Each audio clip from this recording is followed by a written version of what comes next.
Hello everyone. So today's topic is the multiple entry and exit system under NEP 2020. অৰ্থাৎ যি ৰাষ্ট্ৰীয় শিক্ষানীতি 2020 implement হ'বলৈ গৈ আছে এই বৰ্ষৰ পৰাই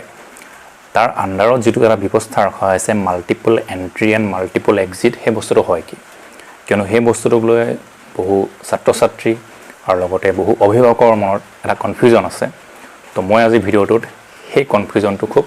সহজ ভাষাত ক্লিয়াৰ কৰিবৰ কাৰণে চেষ্টা কৰিম ঠিক আছে এই মাল্টিপল এন্ট্ৰি আৰু এক্সিট সিস্টেমটো বুজিবৰ কাৰণে আমি বৰ্তমান যেটো ডিগ্ৰী সিস্টেম যেটো চলি আছে কলেজ বিলাকত মানে আন্ডাৰ গ্ৰেজুৱেট লেভেলৰ যেটো সিস্টেম চলি আছে সেই বস্তুটো আমি প্ৰথমে বুজি ল'ব লাগিব যে এই বস্তুটো বৰ্তমান সিস্টেমটোত কেনেকুৱা ধৰণৰ সিস্টেম হয় বৰ্তমান সিস্টেমটোত কি হয় ধৰি লোৱা হওক এজন ষ্টুডেণ্টে তেওঁ কলেজত এডমিশন ল'লে ফাৰ্স্ট সেমিস্টাৰ পঢ়িলে সেকেন্ড সেমিস্টাৰ পঢ়িলে কিবা কাৰণত সেকেন্ড সেমিস্টাৰৰ পিছত সেই ল'ৰাজন বা ছোৱালীজনীয়ে পঢ়াটো কন্টিনিউ কৰিব নোৱাৰিলে তো তেতিয়া কি হ'ব তেওঁ কলেজ এৰি দিলে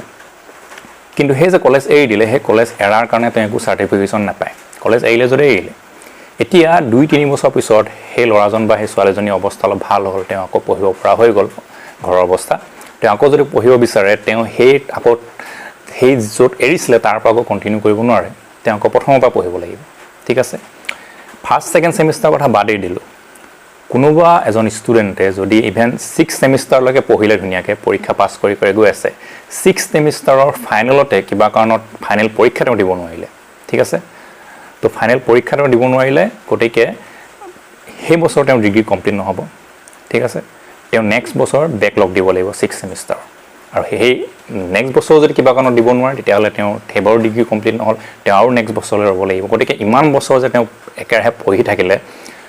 অলমোস্ট 3 বছৰ কিন্তু 6 সেমিস্টাৰ ফাইনেল দিব নোৱাৰিলে সেই এটা ফাইনেল পৰীক্ষা দিব নোৱাৰাৰ কাৰণে সেই ল'ৰা বা সেই ছোৱালীজনী একো সাৰ্টিফিকেশন নাপালে ইমান বছৰ পঢ়াটো অথলে গ'লগৈ ঠিক আছে গতিকে বৰ্তমান যেটো ডিগ্ৰী মানে আন্ডাৰ গ্ৰেজুৱেট সিস্টেমত হেতু ব্যৱস্থা হৈ আছে সেই ব্যৱস্থাটোকে হলনি কৰিবলৈ চেষ্টা কৰিছে NEP য'ত তেওঁলোকে আনিছে multiple entry and exit system তো ইয়াত কি হ'ব ইয়াত 4 ইয়াৰ্স ডিগ্ৰী প্ৰগ্ৰাম হ'ব আৰু প্ৰতিটো ইয়াৰৰ কাৰণে সাৰ্টিফিকেশন থাকিব অৰ্থাৎ কোনোবা ষ্টুডেণ্টে যদি এবছৰ ডিগ্ৰী পঢ়িয়ে যদি সাপোজ ওলাই দিলে কলেজৰ পৰা যে আৰু নপঢ়ো মই তেতিয়াহ'লে এবছৰ ডিগ্ৰীৰ কাৰণেও হেজন ষ্টুডেণ্টে এখন সাৰ্টিফিকেট পাব যে তেওঁ এবছৰীয়া ডিগ্ৰী কমপ্লিট কৰিলে আৰু কোনোবা ষ্টুডেণ্টে বোলে নহয় এবছৰ নহয় 2 বছৰ পঢ়িলে তেতিয়াহ'লে 2 বছৰৰ কাৰণে তেওঁ এখন সাৰ্টিফিকেট পাব হেতুক কোৱা হ'ব এডভান্স ডিপ্লোমা আৰু কোনোবা ষ্টুডেণ্টে বোলে নাই মই 3 বছৰ পঢ়ো তো 3 বছৰ পঢ়িব পাৰিব তেতিয়া হেতু ব্যাচেলৰ ডিগ্ৰী তেওঁ পাই যাব আৰু কোনোবাই বোলে আৰু কন্টিনিউ কৰিব বিচাৰে তেওঁ 4 বছৰ যদি পঢ়ে তেতিয়াহ'লে ব্যাচেলৰ ডিগ্ৰী উইথ ৰিসাৰ্চৰ তেওঁ সাৰ্টিফিকেশন পাব যিটোৱে তেওঁ তাতকৈ হায়াৰ ষ্টাডি অৰ্থাৎ পোষ্ট গ্ৰেজুৱেচন লেভেলৰ কাৰণে সহায় কৰিব গতিকে এনেকুৱা ধৰণৰ মাল্টিপল এন্ট্ৰি আৰু এক্সিট সিস্টেম ৰাখিছে এটোত আৰু এটা সুবিধা এটো হৈছে যে ধৰি লওক এজন ল'ৰা বা ছোৱালীয়ে এবছৰ এখন কলেজত পঢ়িলে তেওঁ এই এবছৰ ডিগ্ৰী সাৰ্টিফিকেটখন পালে তাৰপিছত সেই কলেজখন এৰি দিলে তাৰপিছত তেওঁ এতিয়া বেলেগ এখন কলেজতো এডমিশন ল'ব পাৰিব আৰু তেওঁৰ সেই পঢ়াটো সেই এবছৰ পিছৰ পৰা কন্টিনিউ হ'ব কাৰণ যেহেতু তেওঁৰ ওচৰত এবছৰ ডিগ্ৰী সাৰ্টিফিকেশনটো আছে গতিকে সেই তেওঁ পঢ়াটো তাৰ পিছৰ পৰা কন্টিনিউ হ'ব আৰু সেইখন কলেজত সাপোজ তেওঁ আৰু এবছৰ অকল পঢ়িলে এডভান্স ডিপ্লোমা সাৰ্টিফিকেট ল'লে তাৰপৰা তেওঁ ইচ্ছা কৰিলে আৰু বেলেগ এখন কলেজত গৈ তেওঁ সেই যেটো ব্যাচেলৰ ডিগ্ৰীটো কমপ্লিট কৰিব পাৰে ঠিক আছে গতিকে সেই সিস্টেমটো হৈছে multiple entry and exit system গতিকে সিস্টেমৰ সুবিধা বহুতখিনি আছে যেটো আগৰ পুৰণি সিস্টেমত হৈছিল যে পঢ়িলো ফাইনেল পৰীক্ষা দিব নোৱাৰিলো ডিগ্ৰী কমপ্লিট নহল নেক্সট বছৰলৈ ৰ'বলগীয়া হৈ গ'ল বা মই এখন কলেজত সেকেন্ড সেমিস্টাৰলৈকে পঢ়িলো কিবা কাৰণত মই বেলেগ ঠাইলৈ যাবলগীয়া হৈ গ'লগৈ ঘৰত কাৰোবাৰ ষ্টুডেণ্টৰ দেউতাক ট্ৰান্সফাৰ হৈ গ'ল কিবা হৈ গ'ল এতিয়া হেজন ষ্টুডেণ্টৰ কাৰণে আকৌ প্ৰবলেম হৈছে আকৌ প্ৰথমৰ পৰা কন্টিনিউ কৰিবলগীয়া হৈ যায় বৰ্তমান এডুকেশ্যন যেটো মানে আন্ডাৰ গ্ৰেজুৱেট সিস্টেমটো ট্ৰান্সফাৰ সিস্টেমটো আছে ট্ৰান্সফাৰ কৰিব পাৰে কিন্তু সেই ট্ৰান্সফাৰটো কি হ'ব মানে সেই ইয়াৰতে হ'ব লাগিব সেই পাৰ্টিকুলাৰ ইয়াৰতে হ'ব লাগিব সেই যেতিয়ালৈকে সেইখন কলেজৰ এডমিশন হৈ থাকে যিখন বেলেগ কলেজত যাব বিচাৰিছে সেই এডমিশনৰ সেই টাইম ফ্ৰেমটোতে হ'ব লাগিব গতিকে ট্ৰান্সফাৰ সিস্টেম আছে হয় কিন্তু সেই টাইম ফ্ৰেমটোত হ'ব লাগিব এনেকুৱা নহয় যে এজন ষ্টুডেণ্টে সেকেন্ড সেমিস্টাৰলৈকে পঢ়িলে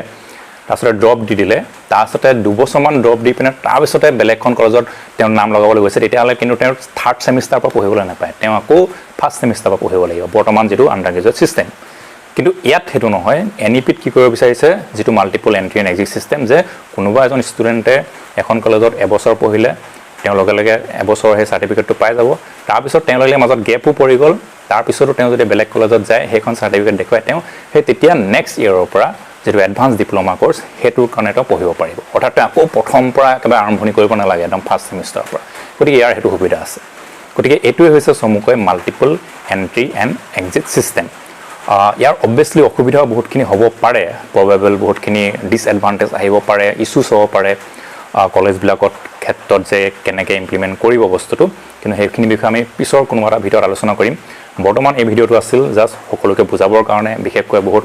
ষ্টুডেণ্টছ তেওঁলোকৰ অভিভাৱকসকলে প্ৰায় কুৱেশ্যন কৰি থাকে যে কেনেকৈ ধৰণে হ'ব মাল্টিপল এন্ট্ৰি এক্সিট সিস্টেম গতিকে জাষ্ট সেইটো বুজাবৰ কাৰণে এই ভিডিঅ'টো নেক্সট ভিডিঅ'ত আমি ইয়াৰ কি ইস্যুছ হ'ব পাৰে বা NEP ৰিলেটেড আৰু কিবা যদি আপোনালোকৰ কুৱেশ্যন আছে মোক কৰিব পাৰে তাৰ ওপৰত মই এটা মানে ডিটেইলছ ভিডিঅ' বনাবলৈ মই ট্ৰাই কৰিম so thank you for today